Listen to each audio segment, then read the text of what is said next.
I'm talking about Emmerson PLC.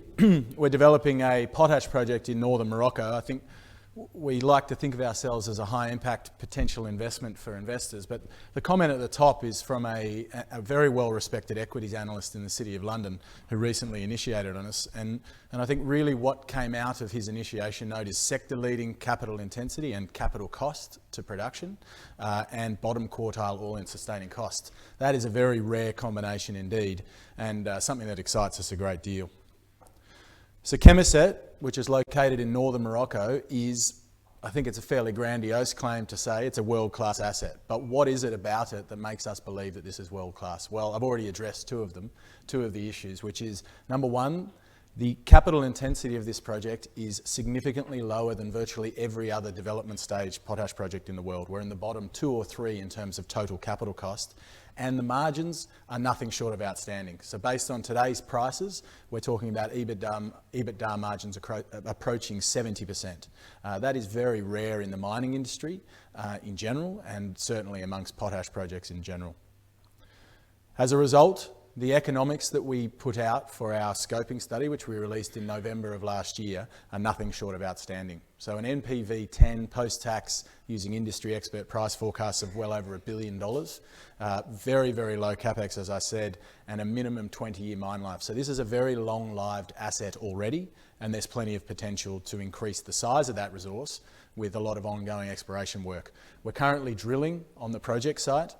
So what we see on this diagram is the extent of the basin it's a very, very large basin. And the resource that we're currently basing our studies on, which is 20 years of mine life, is a small proportion of that. There is significant potential to increase the size of this mine and the length of this mine through ongoing exploration work, which is happening right now.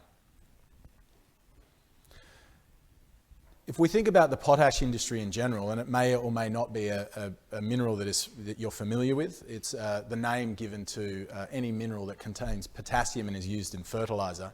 It is an incredibly tightly controlled market. So until recently, there were 11 producers of potash globally. There have been really the dominant 3 or 4 producers are 2 Canadian companies, Mosaic and Nutrien, and then Uralkali and Belaruskali, controlling about 70% of global supply. This is a product that if you're going to participate in the global fertiliser industry is a mandatory must-have. You cannot be a player in the global fertiliser industry without access to a significant source of K. As a result, and this slide here is really just to show the sorts of groups that might have strategic interest in an asset like this. There are literally hundreds of them that would love to be able to control their own source of potassium, their own source of potash. And certainly they've tried to get into the industry. I think BHP may or may not be on there. Yep, it's over in the corner. World's largest mining company has seen the potential of entering the potash market, but it is an incredibly difficult market to enter, mostly in the form of very high barriers to entry due to astronomical capex for most potash projects in the world. That is one of the key drivers and the key reasons we're so excited about the Chemisset potash project is the small capex relative to most of our peers and therefore its imminent financeability. But I think it takes even another step in its strategic importance. In the world, we're talking about the population in the world growing by 2.2, 2.3 billion people over the next 30 years, over an ever-shrinking amount of arable land. So the UN Food and Agriculture Organization estimates we're going to have to produce 70% more food from a shrinking amount of arable land in order to feed all of those people. Where is that arable land going to come from? And the answer is Africa. Africa has 60% of the world's uncultivated arable land. And as this diagram shows, you may not be able to see it, but the red indicates low fertiliser usage. It is among the lowest fertiliser usage in the world today. It's partially driven by the fragmented industry in Africa, but in terms of growth for fertiliser demand, Africa is the future. And every single fertiliser company in the world recognises that Africa is the future. And as a result, there is a huge amount of interest in African projects such as Chemisset that could potentially feed this really strongly growing pipeline. Morocco is at the forefront of that. So there is a very large company in Morocco called OCP, which I had on the slide previously. It's the world's largest producer of phosphate, so a very large fertiliser company. little known fact is Morocco has 70% of the global reserves of phosphate, which is one of the three key macronutrients used in the fertiliser industry. About 5 or 6 years ago, OCP made a very clear shift from just producing phosphate-based fertilisers to producing a far more diversified product suite. Key in that is potassium. And as you see, this diagram here showing the growth in imports for potash to Morocco places it in the top 5 fastest growing nations for potash consumption in the world today. It's growing at 70 times faster than the market rate, the global market rate for consumption of this key mineral that we are going to be producing at the Chemoset Potash Project. So I think if you've connected the dots that I have through my time doing DD on this project, OCP has the potential to unlock all of the value in this project. And we see them as a logical partner in the future, and certainly somebody that we would be selling product to in the future. Significant demand profile from them. Morocco is an amazing jurisdiction to operate in. I've operated in Mali, in Côte d'Ivoire, Senegal, throughout West Africa, and Morocco is very, very good in terms of a relative comparison to those jurisdictions. The World Risk Report, which is put out by Mining Journal, is a fantastic ranking system. Obviously, I would say that. It's got Morocco as the #1 African jurisdiction. But if you read their reports, there's a huge amount of detail that goes into that, and quite an objective methodology used to lead to those rankings. We found it to be a fantastic place to work, hugely supportive. They're really, really pushing to attract companies like us to come into the country. That's really seen in the fiscal regime that they've recently put out, where they have a 5-year tax holiday, all of the usual good things. A 5-year tax holiday, they actually have a 50% reduction in corporate tax rate for products that are exported, which luckily we will. No royalties, and probably most importantly in Africa, no requirement for the government to own any proportion of our project, and no mechanism for them to take any of that project from us. So having said all of that, the question I pose, and I don't want to tell anyone what to think, but is the market valuing this asset correctly? We have delivered our first technical study. We're a long way through delivering our second portion of technical work, and we're targeting the delivery of a feasibility study by Q1 of next year, which will mean that the project is significantly de-risked relative to our starting point. And if you look at it just as a function of our NPV, we're trading at about a 96% discount to our NPV. If you look at our peers in the industry, and I use a couple of peers, Highfield Resources, who I used to work at, one step ahead of us in terms of they've delivered a feasibility and they're now waiting for their permits to start building their mine, capped at £125 million. And the obvious one, which I'm sure we're all familiar with, Sirius, one step further ahead again, capped at nearly £1 billion. So a significant discount to the intrinsic value from our perspective, and we look forward to delivering more and more news flow that will help push us back up that value curve a little bit. People are starting to take notice. It's been a long and slow battle, and I have a couple of team members here who have been working hard on getting the story out to investors like you and saying, you know, here's what we're going to deliver, and we've delivered on everything that we said we would. We will aim to continue to do that as we take this company through all of the de-risking milestones. And of course, strongly supported by Shard. So our broker, Phil Swinfen, as I mentioned, one of the best respected analysts in the City of London for mining, wrote a very favourable piece on this potash. He covered actually Highfield Resources back in when it was in its infancy, has a lot of knowledge about the industry, and of course gave us a very glowing appraisal. And this is just a snapshot of his note, showing that based on the scoping study, he sees the value of this company at more like 12p a share. So an uplift from today's price at 2.3. When he put the note out, it was more like 3.5 times. But once we deliver the feasibility study, that price target goes up again because we have made a significant step in de-risking this project. It's always important to talk about the experience of board and management. So a couple that I'd like to draw out here. Number one, Mark Connolly, who's the chairman. Mark and I worked together at a company called Papillon Resources, which was a small gold company that we took through exactly this phase of development through a scoping study, feasibility, definitive feasibility, and into construction, and then sold to a large Canadian company for about $600 million. Mark has a huge amount of experience building mines in Africa. The reason I wanted him to be involved in the chairman position is just because of the network of people that he has who have the capability to deliver what is a large and complex project in Africa. So he has a huge team of guys that are available to him to execute on a project like this. And then obviously myself, my experience is working in development at Papillon Resources, but also I've got now about 5 years experience in the potash industry, which shouldn't be underestimated because it is a non-standard mineral that requires knowledge of the ins and outs of the mineral to ensure that mistakes aren't made. We talk a lot about 2019 being a transformational year, and we're working extremely hard to deliver on as many milestones as we can. But I think we're pretty proud of the fact that we've delivered on quite a number already. We've only been listed less than 12 months. In that time, we've delivered a significant amount of technical work. We've delivered a scoping study. We've delivered a MOU for offtake for 100% of the product from this project. We've signed MOUs with in-country partners like Africagas, and there'll be more of those coming. We've commenced the feasibility study. We've commenced the metallurgical test work, which will be finished towards the end of June and released hopefully in July. We're a long way through our drilling program, so we're more than halfway through the drilling program, which will lead us to an updated resource. And we've completed our initial environmental baseline study, and we're about to commence our ESIA, which is really looking at converting this project from a research permit or a exploration permit to a mining permit.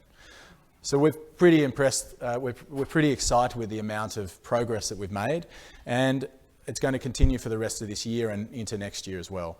So we have a significant amount of news flow coming, some of it very transformational for the company, some of it more about communicating with our shareholders.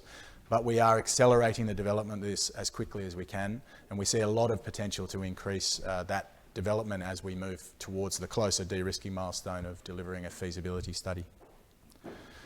In summary, as of today, and I put this out in an announcement last week, we have £2.3 million in the bank as at the end of March. That funds us right through all of the work we have planned thus far.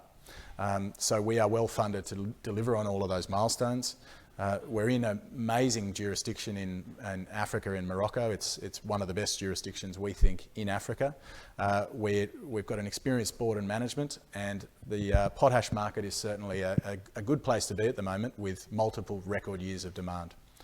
So thank you very much for your attention, and happy to take any questions. Thank you very much, Hayden.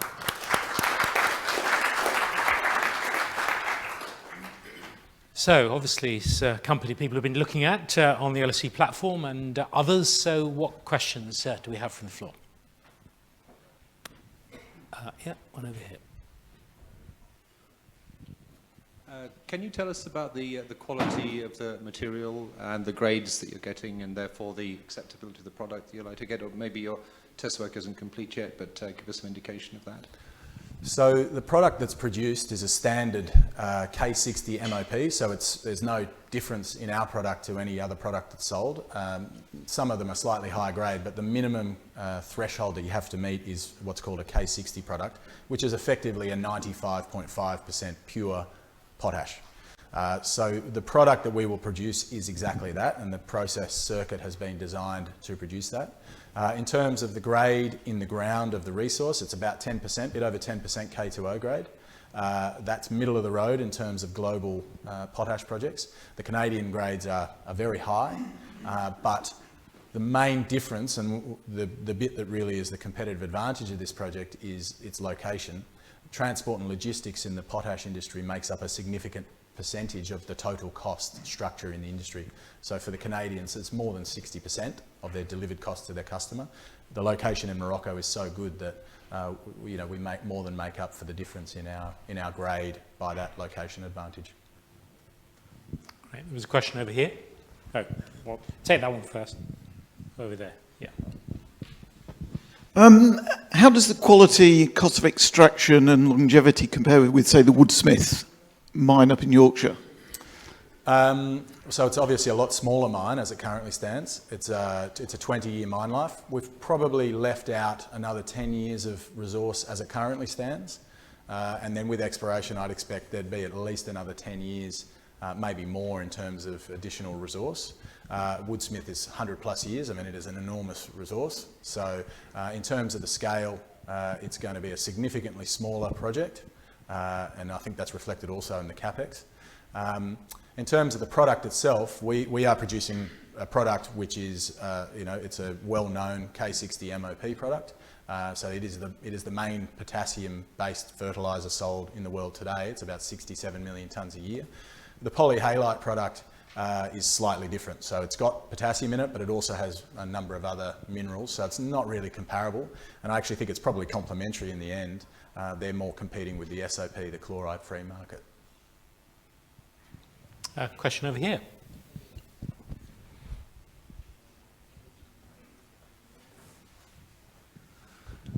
Where are you planning to get your processed water from, and have you got enough of it? So there are a couple of options for us. There are a number of lakes nearby, and there's also a major river. In terms of processed water required, if you look at it on a relative scale in the mining industry compared to, say, copper versus potash, it's not a very water-intensive industry. The first lot of water that comes in is then recirculated, so we have a recirculating brine going through the circuit. It's really only when we have to purge a little bit out of the circuit that we need to make up more water. So the actual water demand is not massive, but the alternatives are the river, which is a very large waterway indeed, which is about 5 kilometres from our project, and 2 large lakes. And then also we're about 60 kilometres from the coast. The benefit of going to the coast is we are actually looking at using a salty brine in the process, so it makes sense to go to the coast and then pump the salt waste the other direction out into the sea. All of that will come out of the feasibility study. We're weighing up which is going to be the best option for us as part of the feasibility study. Can I ask you about the pressures to be cleaner and greener? What are the environmental challenges, if any, because obviously all energy companies, resource companies are having to look at these issues? Yeah, it's an issue across the industry, and I think it has to be a focal point. So for us, the way we'll approach it is very much on trying to be adherent to the IFC performance standards and the Equator principles, which kind of outline how mining companies can do this with best practice, dealing with not just environmental but social issues as well around the mines. So it is a big focus for us, and that'll be part of the ESIA study. In terms of the potential impacts of this, it is no doubt a large project. One of the benefits we have is a significant amount of it is underground, so we have a fairly small surface footprint, but there's certainly the usual things: noise, dust pollution. The biggest single issue will be the byproduct, which is salt. So salt, in terms of the scale of, I guess, nastiness, salt is a very benign byproduct to have. There's no cyanide, there's no acid leaching, none of that sort of stuff, but it's still something that we have to be mindful of. One of the benefits of this project is actually the salt that we produce is a saleable byproduct into the US de-icing salt market. So there is a potential additional revenue stream there that we will examine as part of the next phase of study. And in fact, Morocco has a very large salt producer already producing, who we're in early stages of conversations with about potentially partnering on that salt byproduct. And there is concern about intensive use of fertilisers. You talk about Africa being the next big market. Is that something which there might be some pushback on? I mean, I think we're already seeing it a little bit. I don't think it's going to be an issue in terms of the overall demand for potash itself, because unfortunately there is no substitute for it. But I think what we're seeing is the education process for what we call smart fertiliser use, i.e. more efficient use of fertiliser, is really coming to the fore. But that's really focused more on the nitrogen end of the scale, sure. Which is far more prevalent and more widespread in its use and overuse. So yeah, it's certainly an issue that the farmers have to face, but for the time being, there's no substitute for it. So they'll continue with the way they're going. Question over here. And how do you expect to stand out from the rest of the herd? Because there are companies way ahead of you, and so I'd just like to understand how you're going to play the game and capture a certain percentage. Yeah. Other than Sirius and Highfield, are there other companies that you're referring to specifically? Well, well. If you look at the vertical, generally speaking, there are a number of players internationally. Yep. And that's what I'm referring to. Yep. So I think I mentioned it a little bit. Potash is an incredibly tightly controlled market. So one of the most amazing statistics about potash is there has only been one greenfields potash mine built in 50 years outside of China and Russia. That was built in 2017 by a company called K+S. It is really reflective of the barriers to entry. It is an incredibly tightly controlled market. Very few companies get into this market. What sets us apart from virtually every other potash project is, number one, our capital intensity. So we can actually finance a potash mine in a downside price scenario. And having been through it with Highfield Resources, I know how the banks approach this, because you can't hedge potash. They do look at it in a downside scenario. And then the second is, we're very cognizant of the fact that we need to focus on those areas where we have the best strategic advantage. And that strategic advantage for us comes in the form of our closeness to our end markets. So we're going to focus only on the markets that I call the Atlantic corridor. So we're talking anything from Morocco to South Africa to Brazil to Northwest Europe and even into the Caribbean. The reason we focus on that is because we have such a big advantage over the Canadian and Russian producers that we'll always be competitive into that market. If we can do that, the price will fall, the price will rise, but we'll always make an acceptable return on invested capital because of that advantage. Lady over here. Just taking from what you've just explained, and you looking to go into other countries like South Africa and all that, so would you be looking to go into countries like Zambia? And if you are, because it's in the southern part of Africa, and if you are, Zambia is a landlocked country, but when you were explaining with the byproduct of your mining, you were talking about a solution of actually draining into the sea or something like that. So how would you go around that within a country like Zambia? So all of the byproduct would be focused in Morocco. So we're not moving the byproduct to any of the target markets. And I think it's important to note that we're not sorry, go on. No, I'm saying if you had to go into a country like Zambia, because I know at the moment you're in Morocco, but would you be looking to go into other countries?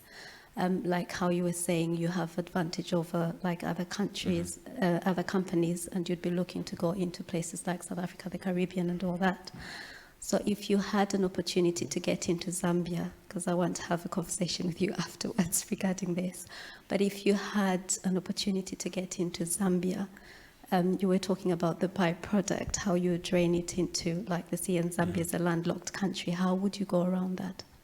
Well, I think to be clear, the geological asset is located in Morocco. So we're not looking at a geological asset in Zambia. What we would be producing is a product based on the geological asset we have in Morocco that we can then sell around the world. So we would ship it from Morocco to a country like Zambia or South Africa and to be sold there. Now, we're not going to focus on actually selling into each of the countries, primarily because fertiliser sales is an incredibly sales-intensive process, and you need to have offices in every single market around the world. What we'll focus on is selling to the fertiliser producers, the people who produce the final fertiliser that is sold to the farmers. They will have distribution offices in Zambia, they'll have distribution offices in East Africa, in West Africa, in Brazil, and then we'll sell through them. But all of our production will be done in Morocco, and we will be exporting a finished product. Okay, understood.